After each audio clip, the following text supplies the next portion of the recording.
मनोविज्ञान की इस क्लास में आप सभी का स्वागत है।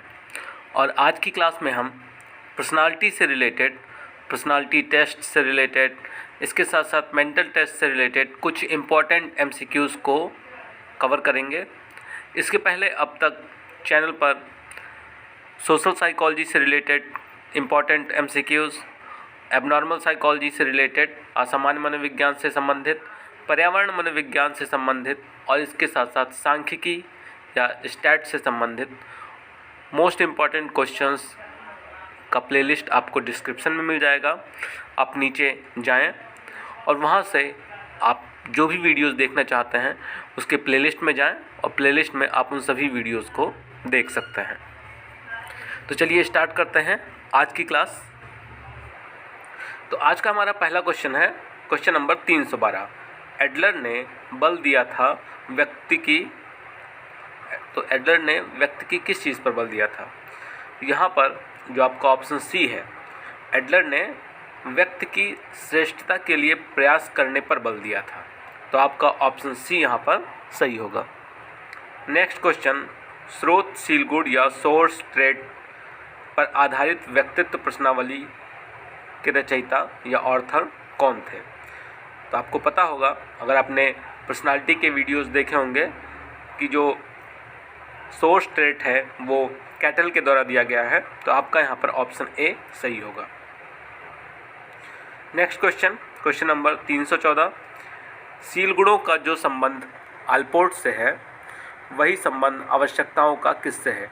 तो आलपोर्ट ने शील गुणों से संबंधित, ट्रेट से संबंधित सिद्धांत दिया था और नीड से संबंधित जो सिद्धांत दिया था वो किसने दिया था? मरे ने। तो आपका यहाँ पर ऑप्शन डी सही होगा। Next question, question number 315। Allport के व्यक्तित्व की परिभाषा की केंद्रीय भूत विशेषता क्या है? तो आलपोर्ट का जो डेफिनीशन है, जिसे पर्सनालिटी की डेफिनीशन की सबसे अच्छी डेफिनीशन माना जाता है, उसमें उन्होंने क्या बताया था कि जो पर्सनालिटी होती है वो मनोशारीरिक तंत्रों का एक गतिशील एवं गत्यात्मक संगठन है। तो यहाँ पर जो आपका ऑप्शन सी है वो सही होगा।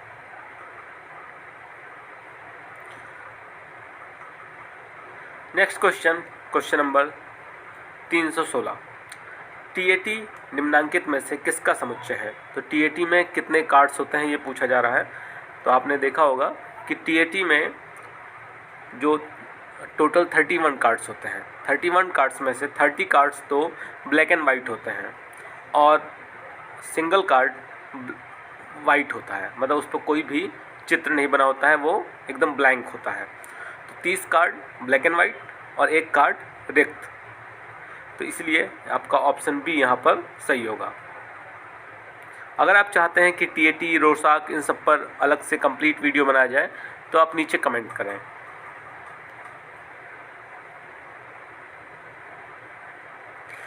Next question, question number 317। व्यक्तित्व परीक्षणों के पदों की अनुक्रियाओं का जानबूझकर विकृत करने को क्या कहा जाता है? मतलब व्यक्तित्व परीक्षण के जो आइटम्स होते हैं उनके रिस्पॉन्सेस को, अगर पर्सन कोई जो रिस्पॉन्स कर रहा है वो जानबूझकर उनको डिस्टर्ब कर रहा है, विकृत कर रहा है, तो उसे हम क्या कहते हैं? तो यहाँ पर हम उसे मिथ्याकरण या फेकिंग कहेंगे। तो आपका यहाँ पर ऑप्शन सी सही होगा। Next question, question number 318। Sex वाक्य पूर्ति परीक्षण, सेक्स सेंटेंस कंप्लीशन टेस्ट निम्नांकित में से किसका मापन करता है? तो यह मापन करता है इंटरपर्सनल रिलेशंस का, अंतर्वैयक्तिक संबंधों का मापन करता है। तो आपका यहाँ पर ऑप्शन सी सही होगा। अगला क्वेश्चन, क्वेश्चन नंबर 319। युंग का बहिर्मुखता अंतर्मुखता का वर्गीकरण वास्तव में है? तो यह आपका अष्टवर्गीय है, 8 फोल्डेड होता है। तो आप ऑप्शन ए को यहाँ पर टिक करेंगे। अगला क्वेश्चन, क्वेश्चन नंबर 320। मैस्लो के आवश्यकता पदानुक्रम में जैविक आवश्यकताएं ठीक किसके पहले आती हैं? मतलब जैविक आवश्यकताएं किसके पहले आती हैं? तो सबसे पहले क्या आता है? जैविक आवश्यकताएं। उसके बाद आता है सुरक्षा आवश्यकताएं, सिक्योरिटी नीड्स। तो सिक्योरिटी नीड्स के सबसे पहले क्या आता है? जैविक आवश्यकताएं। तो आपका यहाँ पर ऑप्शन ए सही होगा। अगला क्वेश्चन, क्वेश्चन नंबर 321। बेंडूरा के प्रेक्षणात्मक अधिगम सिद्धांत में निम्नांकित में से कौन सा एक घटक नहीं है? तो बेंडूरा में जो आपका ऑप्शन डी है, प्रोत्साहन, या बेंडूरा के थ्योरी का पार्ट नहीं है, तो आप इसको टिक करेंगे ऑप्शन डी को। नेक्स्ट क्वेश्चन मैचिंग क्वेश्चन है, देखते हैं इसको। तो यहाँ पर दो लिस्ट हैं, उनको हम मैच करना है। टीएटी, तो टीएटी किसने दिया था? आपको पता है कि टीएटी दिया गया था मरे के द्वारा, तो आपका ए का हो जाएगा 3। 16pf कैटल ने दिया था, तो बी का हो जाएगा 4। ईपीक्यू आइजेंक ने दिया था, तो आपका सी का हो जाएगा 2। और ईपीपीएस ये दिया गया था एडवर्ड के द्वारा, तो आपका डी का हो जाएगा 1। तो इस तरीके से जो आपका ऑप्शन डी है यहाँ पर वो सही होगा। Next question, question number 323। Allport के अनुसार व्यक्तित्वशील गुणों को किस प्रकार वर्गीकृत किया गया है? तो आलपोर्ट ने इनको कैसे वर्गीकृत किया गया था? आपने वीडियो देखा होगा पर्सनालिटी का, अगर नहीं देखा है तो आप नीचे डिस्क्रिप्शन में जाएं, वहाँ पर आपको पर्सनालिटी वीडियोस का प्लेलिस्ट मिल जाएगा, आप वहाँ से देख सकते हैं आलपोर्ट का वीडियो। आलपोर्ट ने जो पर्सनालिटी ट्रेट्स बताए थे उसमें उन्होंने कार्डिनल ट्रेट्स, सेंट्रल ट्रेट्स और सेकेंडरी ट्रेट्स बताए थे। यहाँ पर उल्टा करके लिख दिया गया है कि सबसे पहले सेकेंडरी, गॉड, केंद्रीय एवं कार्डिनल, तो आपका यहाँ पर ऑप्शन ए सही होगा। नेक्स्ट क्वेश्चन असर्शन रीजन से रिलेटेड है। असर्शन है आपका कथन है कि मनुष्यों में व्यापक व्यक्तिक भिन्नताएं होती हैं, और इसका रीज़न दिया गया है कि व्यक्तित्व मनोभौतिक तंत्रों का एक गत्यात्मक एवं अन्यन संगठन है। तो दोनों ही चीज़ें सही हैं कि व्यक्तित्व वैयक्तिक भिन्नताएं होती हैं, और जो पर्सनालिटी होता है उसमें वो क्या है, साइकोफिजियोलॉजिकल सिस्टम है, और इसके साथ साथ यूनिक ऑर्गेनाइजेशन होता है उसमें। बट ये दोनों चीज़ें एक दूसरे को एक्सप्लेन नहीं कर पा रही, जो रीज़न है वो असर्शन को एक्सप्लेन नहीं कर पा रहा है, तो इसलिए आपका ऑप्शन बी यहाँ पर सही होगा कि ए और आर दोनों कथन सत्य हैं, किंतु आर ए का सही व्याख्या नहीं करता है। नेक्स्ट क्वेश्चन, नीचे कुछ पॉइंट्स दिए गए हैं, उनमें से आपको डिफरेंट क्या है उसको चूज़ करना है। तो पहला है रोसाक टेस्ट, दूसरा है टीएटी, तीसरा है आपका एमएमपीआई, और चौथा है पीएफ स्टडी। पीएफ स्टडी है जिसको आप 16pf कहते हैं। तो यहाँ पर अगर आप ध्यान दें तो जो आपका रोसाक टेस्ट है, टीएटी है और पीएफ टेस्ट है, पीएफ स्टडी, ये सभी पर्सनालिटी से रिलेटेड हैं, जबकि जो एमएमपीआई है वो पर्सनालिटी से रिलेटेड नहीं है। तो इसीलिए आपका यहाँ पर जो ऑप्शन सी है वो अलग होगा, वो अलग है, तो इसलिए आप उसी को टिक करेंगे। अगला क्वेश्चन, क्वेश्चन नंबर 326। वाक्य पूर्ति परीक्षण, सेंटेंस कॉम्प्लीशन टेस्ट का वर्गीकरण किया जा सकता है।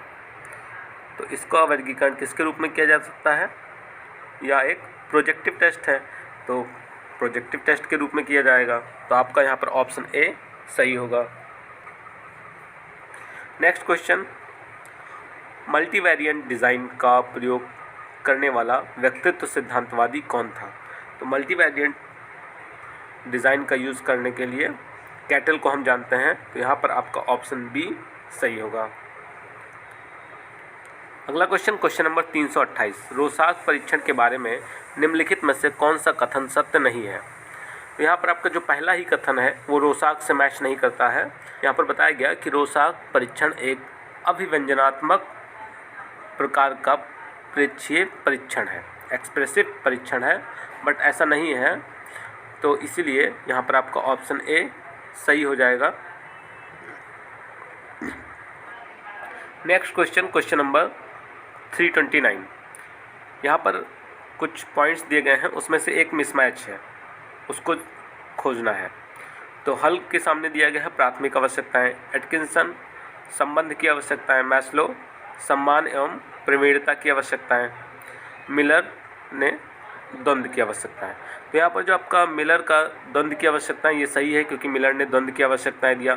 मैस्लो ने सम्मान एवं प्रवीणता की आवश्यकताएं दिया, ये भी सही है। एटकिंसन ने संबंध की आवश्यकताओं के बारे में बताया, ये भी सही है। लेकिन जो हल थे हल ने हैबिट थ्योरी के बारे में बताया था, न कि प्राथमिक आवश्यकताओं के बारे में। तो यहाँ पर आपका ऑप्शन ए सही होगा कि हल यहाँ पर मिसमैच है। अगला क्वेश्चन, क्वेश्चन नंबर 330, उपलब्धि प्रतिमावली अचीवमेंट इमेजरी का अध्ययन निम्नलिखित में से किस परीक्षण द्वारा किया जाता है? तो यह आपका किया जाता है TAT के द्वारा। तो आपका यहाँ पर ऑप्शन बी सही होगा।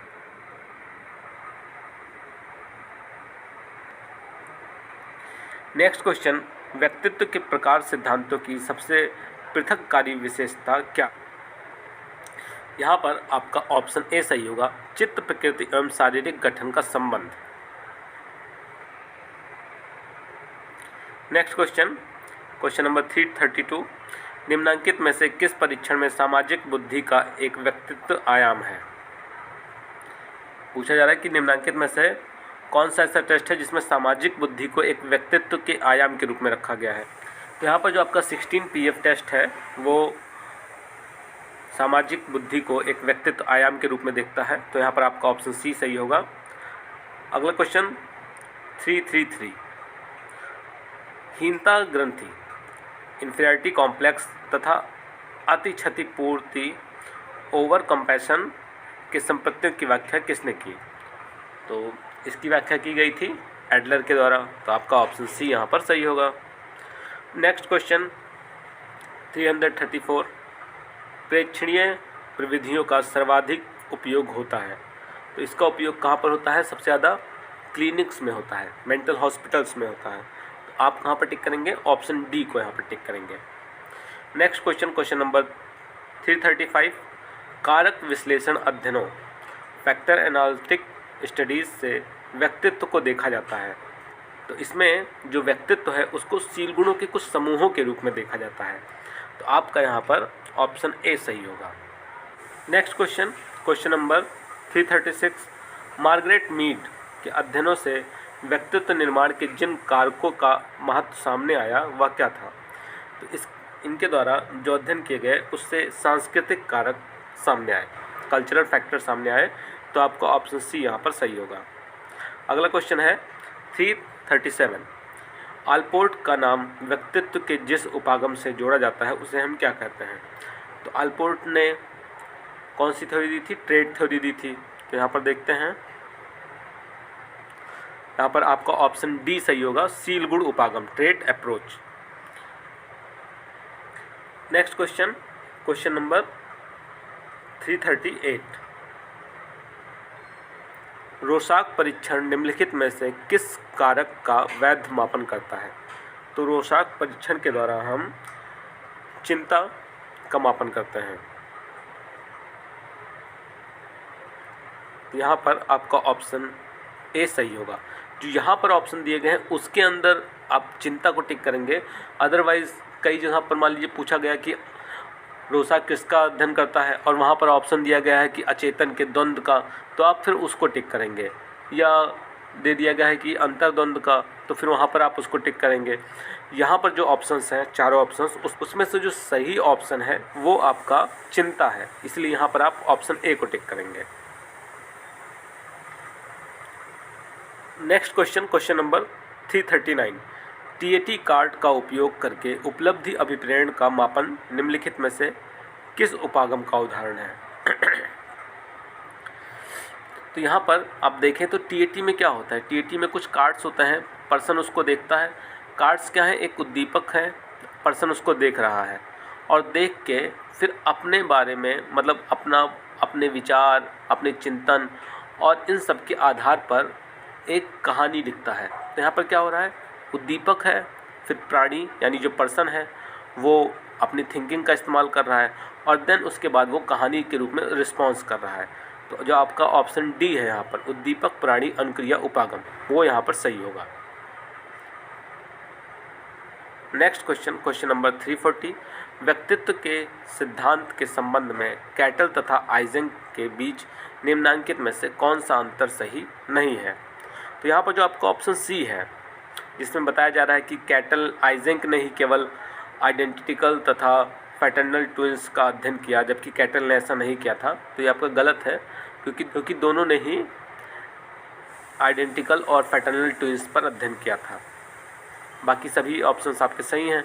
लेकिन यहाँ पर आपको अंतर ढूंढना है, तो जो आपका गलत अंतर है वो है आपका ऑप्शन सी।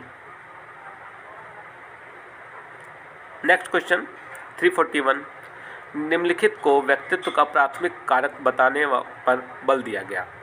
मतलब जो यहाँ पर दिए गए हैं कुछ पॉइंट्स, इनको प्राथमिक कारक बताया गया है और ये कारक किसने बताए थे ये पूछा गया है। तो आपका यहाँ पर जैसे बुद्धि है, गतिशीलता, सामाजिक ये सहभागिता, व्यक्तित्व की सामवेगिक प्रतिक्रियाएं, इन सभी को प्राथमिक कारक किसने बताया? तो ये बताया गया था आपका कैटल के द्वारा। तो यहाँ पर आप ऑप्शन ए को सही टिक करेंगे। और इस तरीके से आज की वीडियो में हमने कुछ मोस्ट इम्पॉर्टेंट क्वेश्चंस को कवर किया, क्योंकि आप देख रहे हैं यहाँ पर ये सभी क्वेश्चंस MPPCS, UPSC, UPPCS में आ चुके हैं। तो इसीलिए आपके एग्ज़ाम में आने के चांसेस काफ़ी ज़्यादा हैं, क्योंकि ये बहुत पुराने क्वेश्चंस हैं, तो आपके एग्ज़ाम में आसानी से पूछे जा सकते हैं। तो मिलते हैं फिर अगली वीडियो में कुछ और नए क्वेश्चंस के साथ। तब तक के लिए धन्यवाद।